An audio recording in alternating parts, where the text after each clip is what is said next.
I want to help people suffering from long COVID as much as anyone, but we have a real problem. In brief, we're being too inclusive. The first thing you learn when you start studying the epidemiology of diseases is that you need a good case definition, and our case definition for long COVID sucks. Just last week, the National Academies of Sciences, Engineering, and Medicine issued a definition of long COVID with the aim of, quote, improving consistency, documentation, and treatment. Good news, right? Well, here's the definition. Long COVID is an infection-associated chronic condition that occurs after SARS-CoV-2 infection and is present for at least 3 months as a continuous, relapsing and remitting, or progressive disease state that affects one or more organ systems. This is not helpful. The symptoms can be in any organ system, can be continuous or relapsing and remitting. Basically, if you had COVID, and essentially all of us have by now, and you have any symptom, even one that comes and goes, for 3 months after that, it's long COVID. They don't even specify that the symptom has to be new. Now, I'm not saying that long COVID doesn't exist. I'm not saying it isn't weird or that it can't present in diverse ways. But a case definition like this hinders our ability to figure out exactly what is going on and to identify good treatments. It mixes people with real long COVID with a ton of other people, diluting our power to do science on the condition.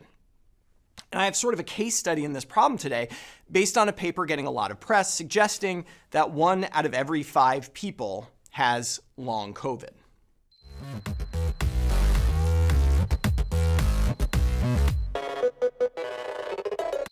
We're talking about this study appearing in JAMA Network Open this week, and while I think the idea is important, the study really highlights why it can be so hard to study long COVID. As part of efforts to understand long COVID, the NIH leveraged 14 of its ongoing cohort studies. So basically, the NIH has multiple longitudinal cohort studies that follow various groups of people over time. You may have heard of the REGARD study, for example, which focuses on cardiovascular risks to people living in the southern US, or the ERIC study, which focuses on adults in 4 communities across the US, followed for the development of heart disease. All 14 of the cohorts in this study are long-running projects with ongoing data collection. So it wasn't a huge lift to add some questions to the yearly surveys and studies the participants were already getting.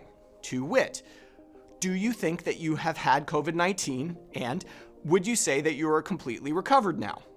For those who said they weren't, they asked how long it had been from their infection that they were still not recovered, and anyone who answered something greater than 90 days was defined as having long COVID. So we have self-report of infection, self-report of duration of symptoms, and self-report of recovery.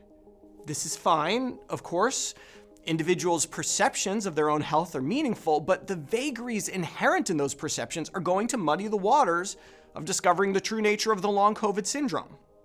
But let's look at some results. I've already told you the top line figures. Of 4,708 individuals studied, 842, 17.9%, had not recovered by 90 days.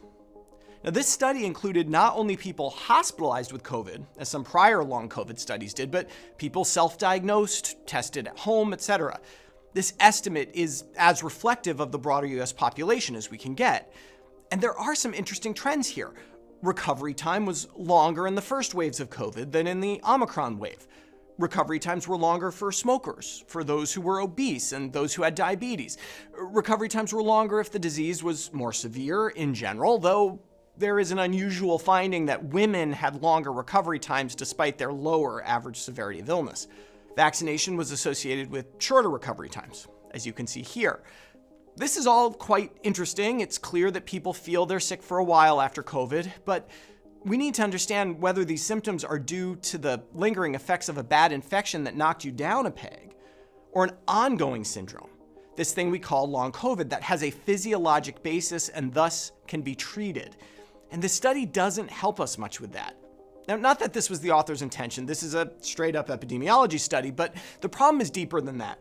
Let's imagine that you want to really dig into this long COVID thing. Get blood samples from people with it, and ideally from controls with some other respiratory virus infection, and do all kinds of genetic and proteomic studies and stuff to really figure out what's going on. Who do you enroll to be in the long COVID group? Do you enroll anyone who says they had COVID and still had some symptom more than 90 days after? They're going to find an awfully lot of eligible people, and I guarantee that if there is a pathognomonic signature of long COVID, not all of them will have it. And what about other respiratory viruses? This study in Lancet Infectious Diseases compared long-term outcomes among hospitalized patients with COVID versus influenza. In general, the COVID outcomes are worse, but let's not knock the concept of long flu. Across the board, you have roughly 50% of people reporting symptoms across any given organ system. What this is all about is something called misclassification bias, a form of information bias that arises in a study when you label someone as diseased when they're not, or vice versa. If this happens at random, it's bad. You lost your ability to distinguish characteristics from the diseased and non-diseased population. When it happens not at random, it's really bad.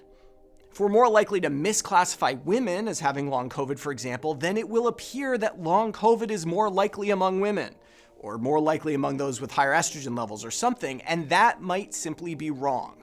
I'm not saying that's what has happened here, and again, this study does a really great job of what it set out to do, describe the patterns of lingering symptoms after COVID. But we're not going to make progress towards understanding long COVID until we are less inclusive of our case definition. To paraphrase Syndrome from The Incredibles, if everyone has long COVID, then no one does. For Medscape, I'm Perry Wilson.